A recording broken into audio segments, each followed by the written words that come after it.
Halo anak-anak, jumpa lagi dengan Amang dalam pengajaran sekolah minggu. Kita akan mendengarkan pengajaran sekolah minggu di Minggu Palmarum.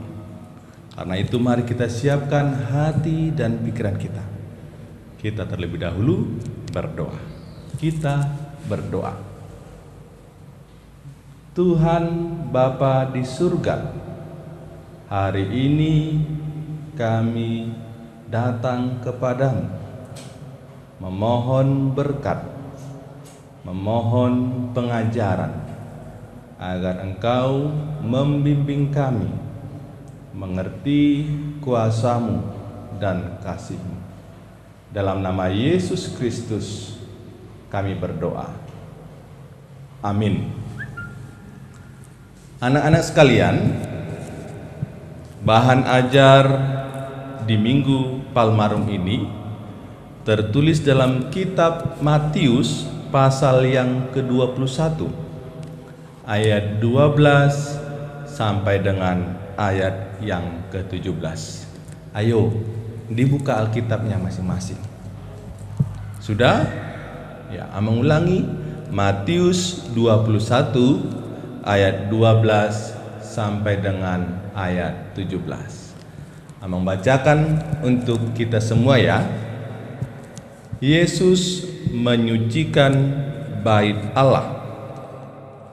Lalu Yesus masuk ke bait Allah dan mengusir semua orang yang berjual beli di halaman bait Allah.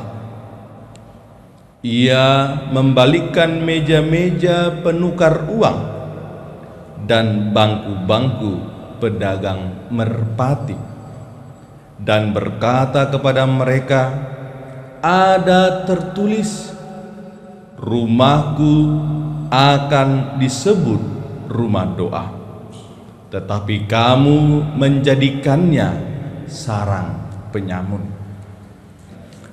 Maka datanglah orang-orang buta dan orang-orang timpang kepadanya dalam bait Allah itu, dan mereka disembuhkannya.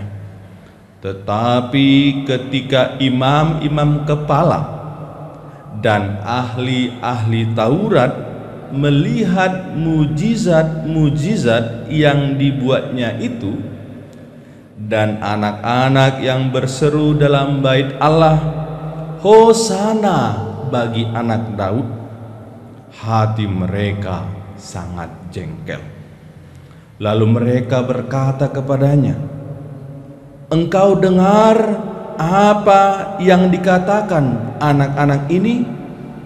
Kata Yesus kepada mereka, "Aku dengar. Belum pernahkah kamu baca, dari mulut bayi-bayi dan anak-anak yang menyusu, Engkau telah menyediakan puji-pujian?" Lalu ia meninggalkan mereka dan pergi keluar kota ke Betania dan bermalam di situ. Hingga demikian isi firman Tuhan. Adik-adik sekalian, anak-anak yang terkasih dalam Tuhan kita Yesus Kristus, ada dua peristiwa yang terjadi di bait Allah. Peristiwa yang pertama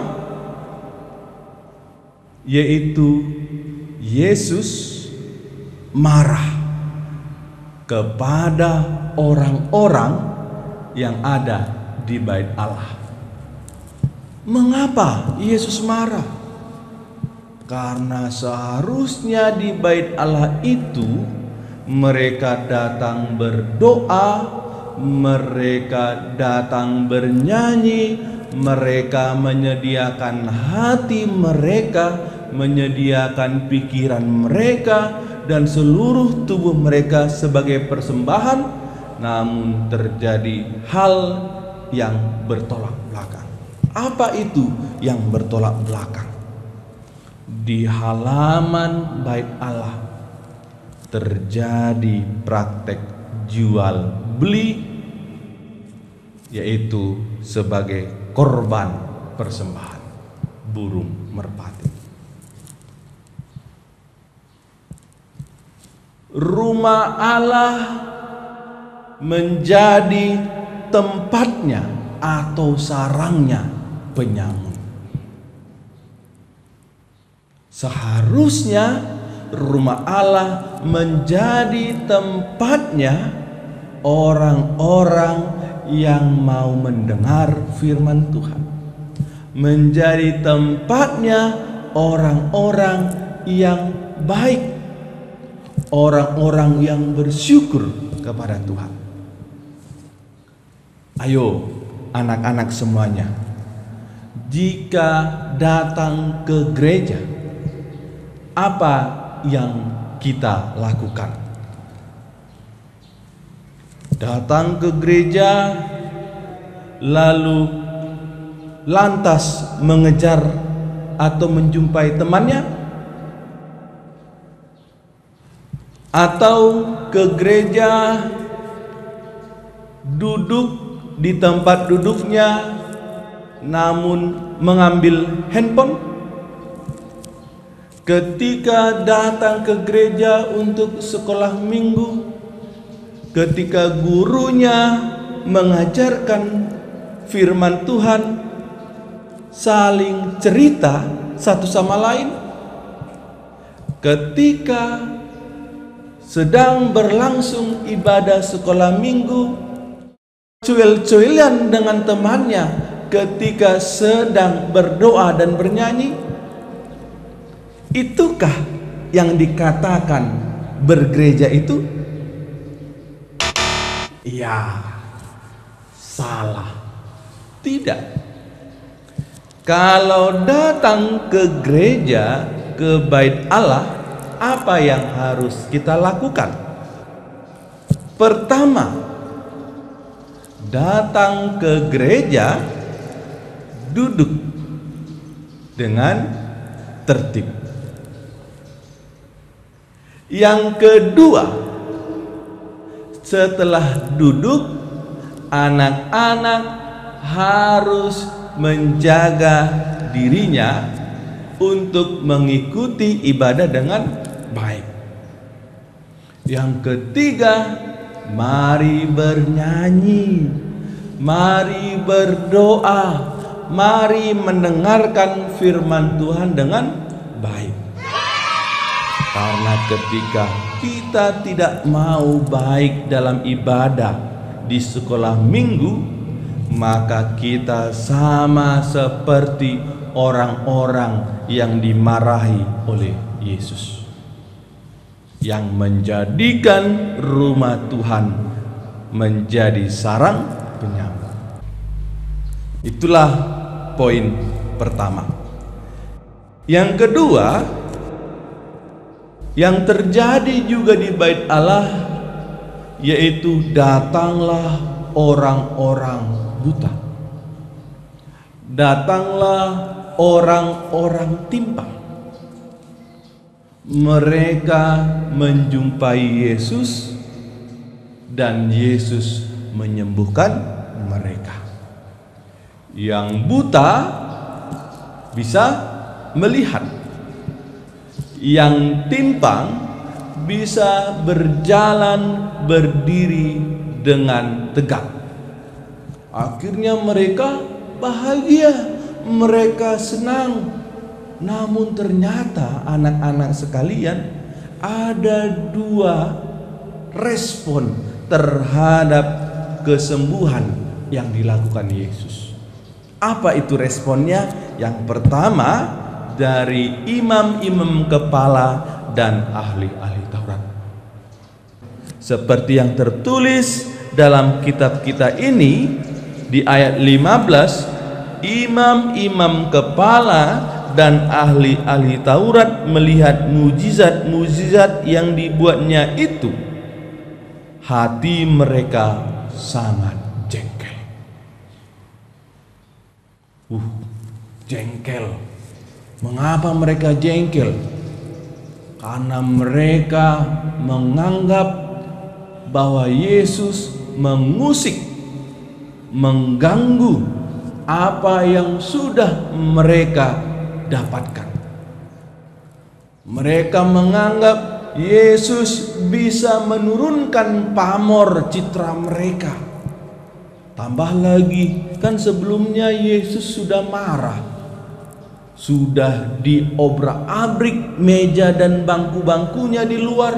Malah Yesus buat mujizat di bait Allah. Mereka sangat jengkel sekali. Mereka tidak terima dengan apa yang Yesus lakukan. Yang baik mereka anggap jelek, yang jelek mereka nyatakan sebagai yang baik. Namun ada respon orang kedua, yaitu anak-anak.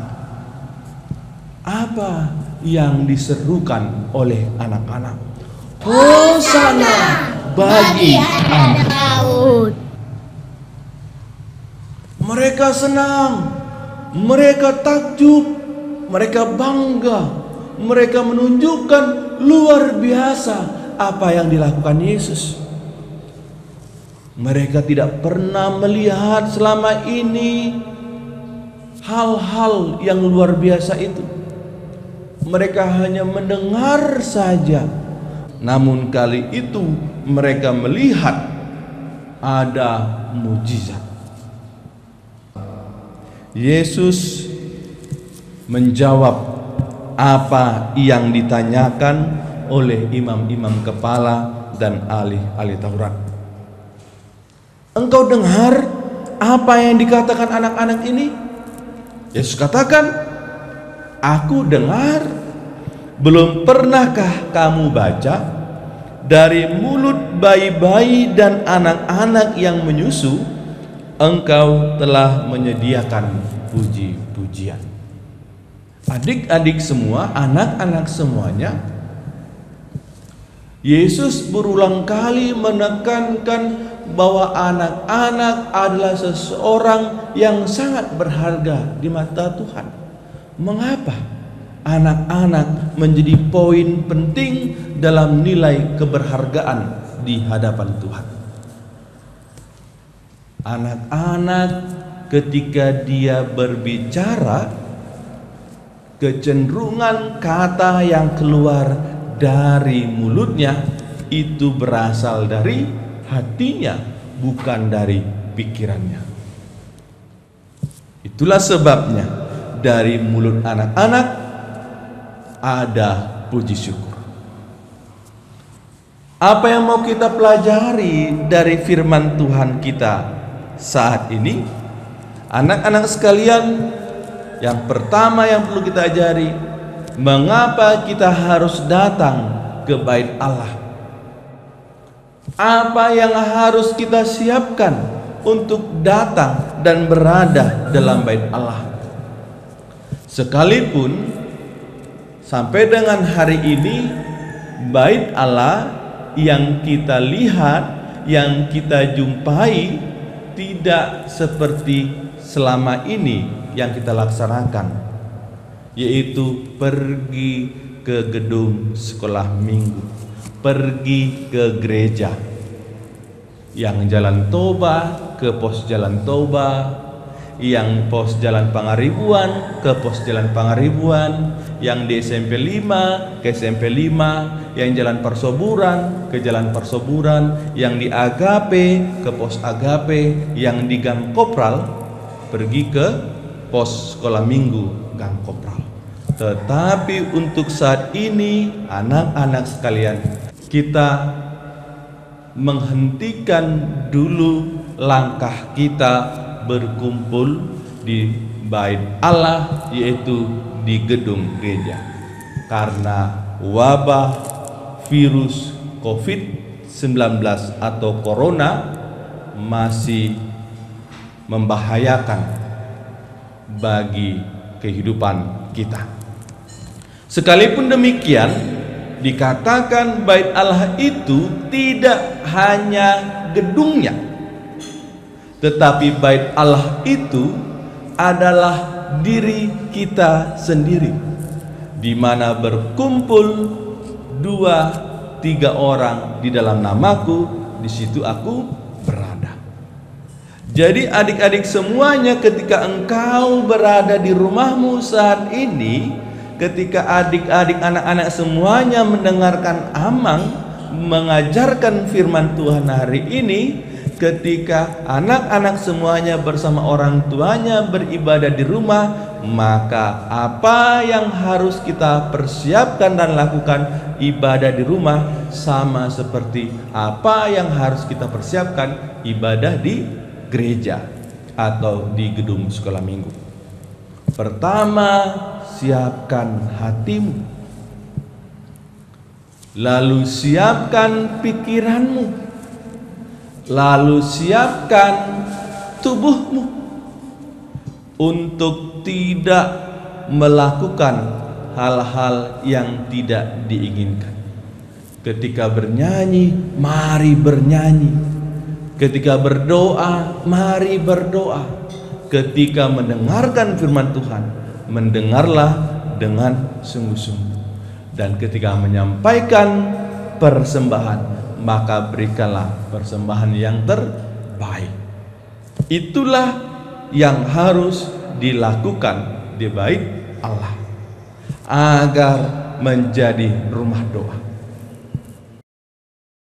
Yang kedua, adik-adik semua, pesan dari firman Tuhan adalah ketika kita tidak berdaya, ketika kita mengalami sakitnya fisik dan juga kehidupan, maka datanglah kepada Yesus agar disembuhkan.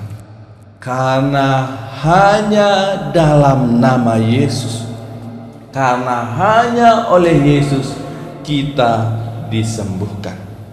Jangan takut, jangan khawatir dengan dunia ini, terlebih jangan takut dengan corona ini.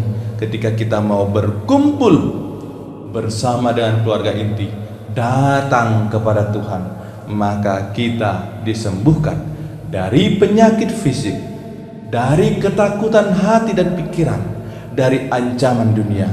Percayalah, Tuhan menyembuhkan. Mari kita bersorak bersama, Hosana bagi anak Daud.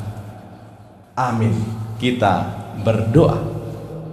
Kami datang kepadamu ya Tuhan, bermohon perlindungan, kekuatan, keselamatan.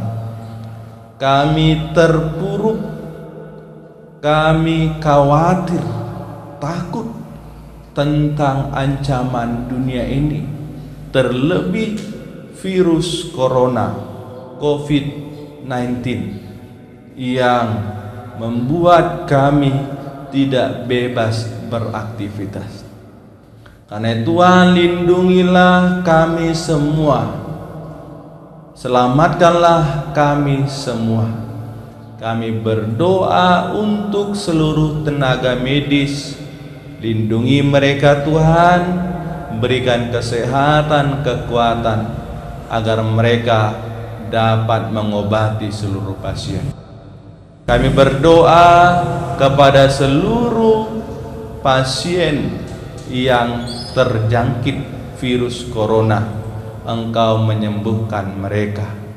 Untuk keluarga, Engkau juga memberikan ketabahan, kekuatan, dan juga melindungi dirinya. Kami juga berdoa untuk keluarga yang berduka karena saudaranya, keluarganya yang meninggal karena virus corona. Engkau memberikan ketabahan, kekuatan. Engkau juga memampukan pemerintah agar mereka bersungguh-sungguh menghempang peredaran dari virus corona ini. Tolong kami semua ya Tuhan, selamatkanlah kami ya Tuhan. Dalam nama Yesus Kristus kami berdoa. Amin. Sampai jumpa anak-anak sekalian di minggu depan. Tuhan memberkati.